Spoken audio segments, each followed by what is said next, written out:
Standing at 6 foot 9 inches tall with an IQ higher than many professors, Edmund Emil Kemper didn't look like your average killer. But behind his towering frame and calm voice had one of the most disturbing minds in criminal history. A man who murdered his grandparents at just 15, before escalating into a killing spree that shocked America in the 1970s. Today, we're diving into the story of Ed Kemper, the co-ed killer.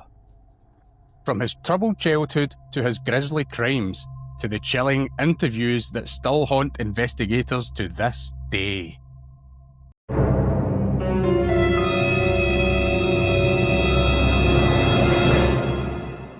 Kemper was born on December the 18th, 1948 in Burbank, California.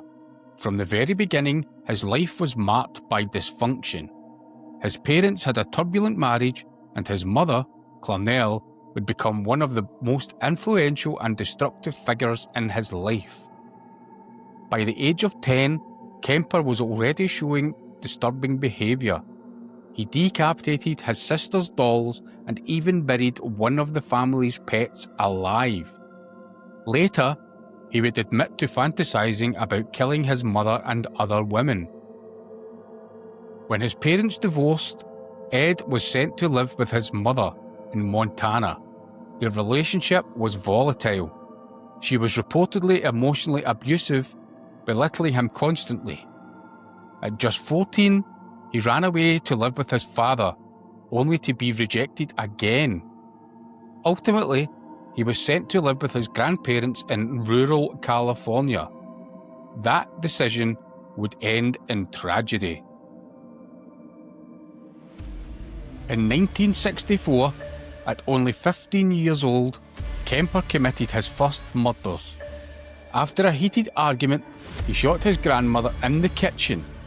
When his grandfather returned home, Kemper killed him too, claiming he didn't want his grandfather to see what had happened. The courts declared him criminally insane, and he was sent to a state hospital. But here's where things get chilling. Doctors noted Kemper had a genius-level IQ of 145. He used his intelligence to manipulate psychiatrists, even memorising psychological test answers to make himself appear rehabilitated.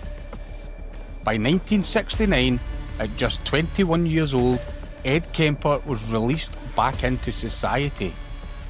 After his release, Kemper moved in with his mother once again. But the resentment and violent fantasies never left him. Between 1972 and 1973, he began picking up young female hitchhikers near Santa Cruz, California.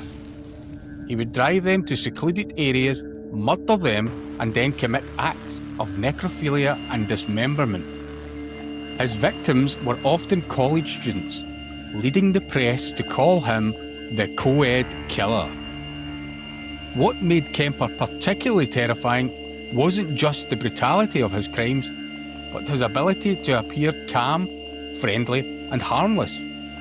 Standing at nearly 7 feet tall, he often joked with police officers, even drinking with them at bars, while actively murdering young women in their jurisdiction.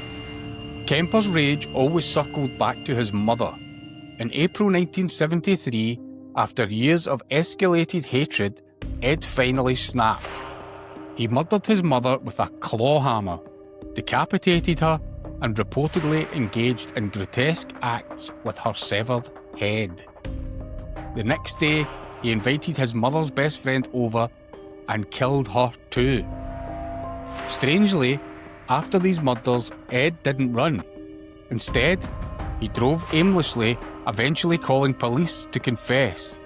At first, they thought he was joking, but when he led them to the crime scenes, the horrifying truth became undeniable.